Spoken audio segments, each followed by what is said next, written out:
Una sa ating mga balita, matapos bisitahin ni Pangulo Aquino ang probinsya ng Nueva Ecija noong Lunes, pinuntahan ng Pangulo ang aurora ngayong araw.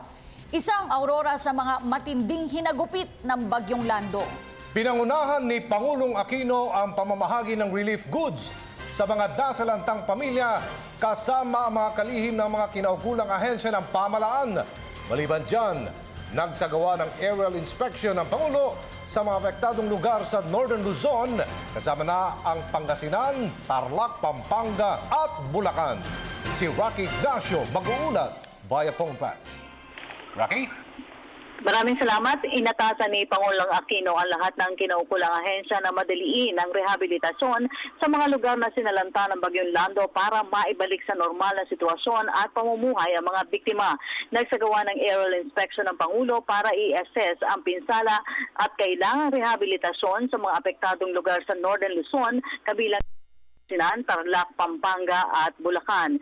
Kasama ng Pangulo sina DPWH Secretary Rogelio Singson, DILG Secretary Mel Sarmiento, Agriculture Secretary Proceso Alcala, DSWD Secretary Dinky Suleman, Budget Secretary Butch Abad at NDRRMC Executive Director Alexander Pama.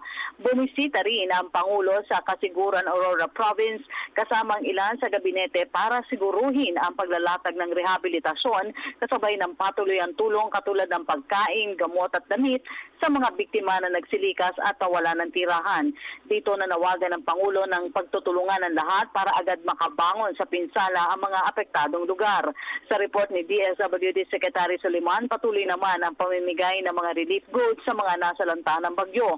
Sa kasalukuyan ay nakapagpadala na sila ng karagdagang 4,500 na food packs at iba pang kagamit ng mga nasalanta. Tiniyak rin ang tulong ng pamahalaan para sa pagsasaayos ng mga nasirang bahay, habang puspusan na rin ang pagsasaayos ng DPWH sa mga nasirang infrastruktura sa tulong ng lokal na pamahalaan.